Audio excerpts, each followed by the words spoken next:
வணக்கம். உங்கள் விக்கிராஜ். தென்னிந்திய திரைப்படத்துறையில மிகவும் பிரபலமான நடிகையில ஒருத்தவங்க தான் 90s காலகட்டத்தில் சௌந்தர்யா. சௌந்தர்யாவோட இறப்பை இப்போ பயங்கரமா எல்லாரும் பிரபலமா பேசிட்டு வராங்க. அது என்னன்னு பாத்தீங்கன்னா, 21 வருஷத்துக்கு முன்னாடி நடந்தது விபத்து இல்ல, அது இப்போ நடந்தது கொலை அப்படின்ற மாதிரி பேசிட்டு இருக்காங்க. ஆனா ஒரு நபர் போயிட்டு ஆந்திராவில் உள்ள காவல் நிலையத்துல புகார் ஒன்று கொடுத்திருக்காரு. அதோட உண்மை நிலவரம் என்னன்னு யாருக்குமே தெரியல.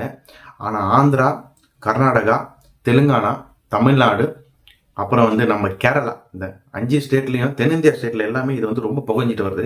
அப்படி என்ன சுவாரஸ்யமா இது உள்ள இருக்கு அப்படின்றத முழுக்க முழுக்க நம்ம இந்த செய்தி மூலம் போய் பார்க்க போறோம். வாங்க, நேரத்தை வேணும் பண்ண வீடியோக்குள்ள போலாம்.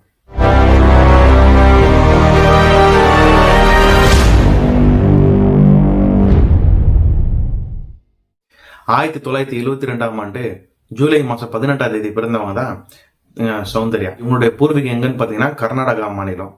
ஆனா யாருக்குமே தெரியாத ஒரு செய்தி என்னன்னு பாத்தீங்கன்னா, சௌந்தர்யாவது ஒரு MBBS ஸ்டூடெண்ட். ஆனா யாருக்குமே பல பேருக்கு இது தெரியாது. ஆனா இவங்களுடைய ஃபேமிலி பேக்ரவுண்ட் பாத்தீங்கன்னா ஒரு ப்ரொடியூசர். அதன் மூலியமா அவங்க சினிமா துறையில வந்ததாக சொல்றாங்க. ஆனா ஃபர்ஸ்ட் இயர் மட்டும் தான் அவங்க MBBS ஸ்டூடெண்டா படிச்சிருக்காங்க. அதுக்கப்புறம் சினிமாவில் அறிமுகமாயிட்டாங்க. இவங்களுடைய அறிமுகமான படம் எதுவும் பார்த்தீங்கன்னா, பொன்னுமணி என்ற படத்தின் மூலம் இவங்க தென்னிந்திய திரைப்படத்துறையில அறிமுகமாறாங்க. கொடி கட்டி பறந்த காலம் எப்படின்னு பார்த்தீங்கன்னா, 90s காலகட்டத்தில் ரொம்ப பிரபலமா எல்லாராலையும் பேசப்பட்ட நடிகையா இருக்கிறாங்க. இப்போ சொல்றாங்க பார்த்தீங்களா, pan India and pan star. இவங்க 90s காலகட்டத்திலேயே பேன் இண்டியா பேன் ஸ்டாராகவும் எல்லா இயக்குநர்கள் வாயில இவங்க தான் லேடி சூப்பர் ஸ்டார் என்ற பட்டத்தை அப்பவே பெற்றிருக்கிறாங்க. இவங்க ரஜினிகாந்த், விஜயகாந்த் அப்படின்ற தமிழ் ஆக்டர்கள்கிட்ட நடிச்ச படம் பிரபலமா அனைவராலும் பேசப்பட்டது. குறிப்பா சொல்ல போனா அருணாச்சலம், படையப்பா, சொக்கதங்கம் அப்படின்ற மூவிலாம் ரொம்ப பிரபலமா நம்மளுடைய தமிழ்நாட்டிலேயே ரொம்ப பிரபலமா இவங்களுக்கு தனி ஃபேன் பேஸா இருந்தாங்க. இதை சில அரசியல் கட்சி தலைவர்கள் என்ன பண்ணாங்க, இவங்க மூலியமா மக்களை திரட்டலாம், பிரச்சாரத்துக்கு வழி வைக்கலாம் சொல்லிட்டு ஆந்திரா மாநிலத்துல இவங்களை பிரச்சாரத்துல ஏத்தலாம் சொல்லிட்டு மக்களிடையே கிரௌட் அதிகமா கிடைக்கும் சொல்லிட்டு பிரச்சாரத்தின் வாயிலாக இவங்களை அழைச்சிருக்காங்க. எப்பன்னு பாத்தீங்கன்னா 2004. அதுக்கு முன்னாடி இவங்களுக்கு 2003ஆம் ஆண்டு ரகு என்ற ஒரு சாப்ட்வேர் இன்ஜினியர் கூட திருமணம் நடைபெற்றது. 2004ஆம் ஆண்டு இவங்க பிரச்சாரத்துக்காக அழைக்கிறாங்க. இவங்க கர்நாடகால இப்ப ஆந்திராக்கு பயணம் செல்லணும். அது எப்படின்னு பாத்தீங்கன்னா விமான வழியா ஒரு சிறிய ரக விமானம் மூலியமா இவருடைய தம்பி அமர்நாத், இவங்க நெக்ஸ்ட் பாஜக தலைவர் ஒருவர் இருக்காரு, அப்புறம் பைலட், இவங்க 4 பேருமே சிறிய ரக விமானம் மூலியமா கர்நாடகா மாநிலத்தில இருந்து ஆந்திரா வழியா பிரயாணப்பட்டு போறதுக்காக கிளம்புறாங்க. கிளம்பும் போதே விமானம் டேக் ஆஃப் ஆகும். மேல எழும்புறதுக்கு 150 அடி தான் இருக்கு. 150 அடியிலேயே விமானம் அங்கேயே சிதறி விபத்துக்குள்ளாகுது.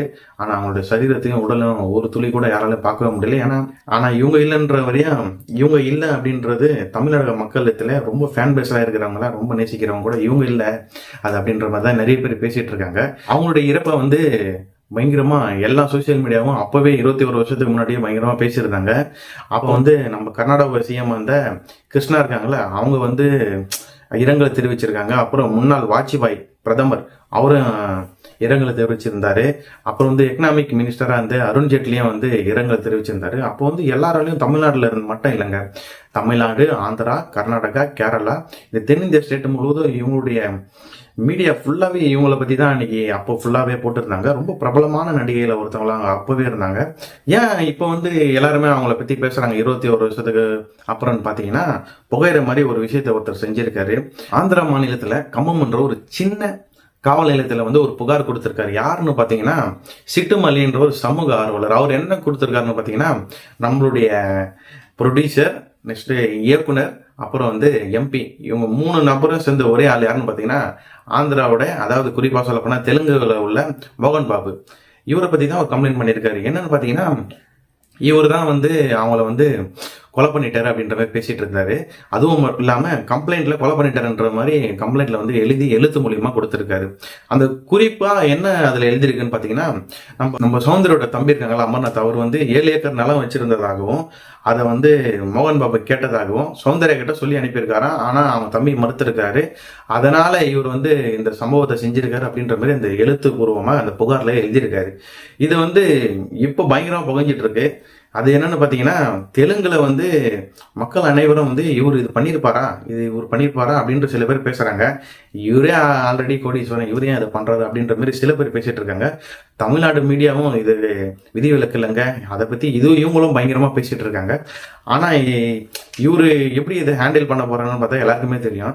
இவர் யாருக்கும் மரியாதையும் கொடுக்க மாட்டார், ஒரு மாதிரி பேசிடுவார். எனக்கா அப்படின்ற மாதிரி இவர் அசால்ட்டாகவே இருப்பார். ஆனால் இவர் காதுக்கு போயிருக்கோம். இவர் இது வரைக்கும் வந்து வெளியில் எந்த விதமான மீடியா பார்த்தும் எதுவுமே ஆன்சரும் பண்ணல. இவர் எப்படி இதை ஹேண்டில் பண்ண போகிறாருன்னா எல்லாருக்குமே தெரிஞ்ச விஷயமா தான் இருக்கும். அவர் அசால்ட்டாக ஹேண்டில் பண்ணுறாரு. ஆதாரம் மட்டும் கிடைச்சா மட்டும் தான் இது உண்மை அப்படின்ற மாதிரி எல்லாராலையும் வெளிப்படைத்தன்மையாக காண்பிக்க முடியும். ஆனால் நீங்கள் என்ன நினைக்கிறீங்க? 21 வருஷத்துக்கு முன்னாடி நடந்த இந்த சம்பவத்தை ஒருத்தர் தோண்டி எடுத்துகிட்டு வந்திருக்காரு. இவர் வந்து பணத்துக்காக ஆசைப்பட்டு பண்ணுறாரா, அல்லது இவருடைய நேமை வந்து கெடுக்கணும்னு பண்ணுறாரா, இல்லை உண்மையிலே இவர் தான் பண்ணியிருப்பாரா அப்படின்றது காவல்துறை விசாரணையில் தான் தெரிய வரும். பொறுத்திருந்து பார்ப்போம். மேலும் இன்னொரு செய்தியை உங்களிடம் கொண்டு வரேன்.